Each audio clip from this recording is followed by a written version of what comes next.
जाऊ काल आंतरवाली सराटी येथे मनोजदाला भेटून आज पुणे येथे असताना एक बातमी कानावर आली। नांदेड उत्तरचे आमदार बालाजीराव कल्याणकर यांची गाडी काही मराठा आंदोलकांनी फोडली अशी बातमी वाचली।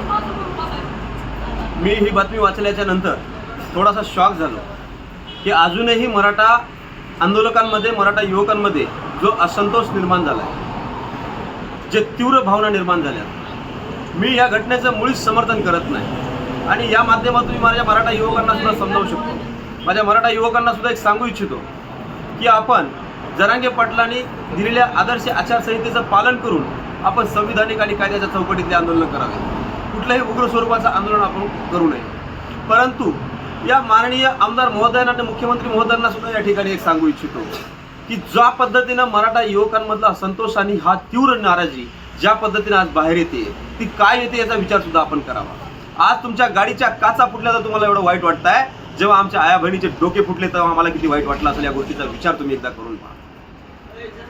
जेव्हा तुम्ही सगळे सोयरे कायद्याची अंमलबजावणी करण्यासाठी 27 जानेवारी 2024 रोजी छत्रपती शिवाजी महाराज चौक वाशी नवी मुंबईला माननीय मुख्यमंत्र्यांच्या हस्ते मनोज जरांगे पाटलांच्या हातामध्ये जो अध्यादेश दिला होता, जे शासनाचं परिपत्रक दिलं होतं, त्या परिपत्रकाचा आणि उधळलेल्या गुलालाचं काय झालं याचा सवाल मी तुम्हाला करू इच्छितो। जर यदा कदाचित मराठ्याच्या अंगावर उधळलेला गुलालाचा अपमान जर तुम्ही केला असेल तर आजचे जे तीव्र प्रसाद उमटत आहेत याचं तुम्हाला वाईट वाटण्याचं काही कारण नाही। ज्या पद्धतीनं आमदारांच्या आणि खासदारांच्या आणि मंत्र्यांच्या गाड्या फुटत आहेत, या पद्धतीनं महाराष्ट्रातल्या मराठ्यांच्या युवकांमधला असंतोष आज कुठेतरी ओसंडून वाहतोय अशी जाणीव तुम्हाला असायला हवी।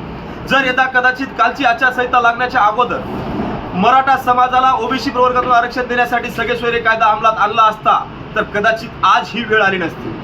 आतापर्यंत तुम्ही सगळे सोयरे कायदा अंमलात आणतो म्हणून मराठ्यांना झुलवत ठेवलात आणि शेवटी काल आचारसंहिता लागून मोकळे झालात आणि आता म्हणतायत की आचारसंहितेमध्ये कुठल्याही कायद्याचं उल्लंघन करता येणार नाही किंवा कायदा लागू करता येणार नाही, म्हणजे मराठ्याच्या आरक्षणाचा प्रश्न अजूनही 4 महिने प्रलंबित ठेवला।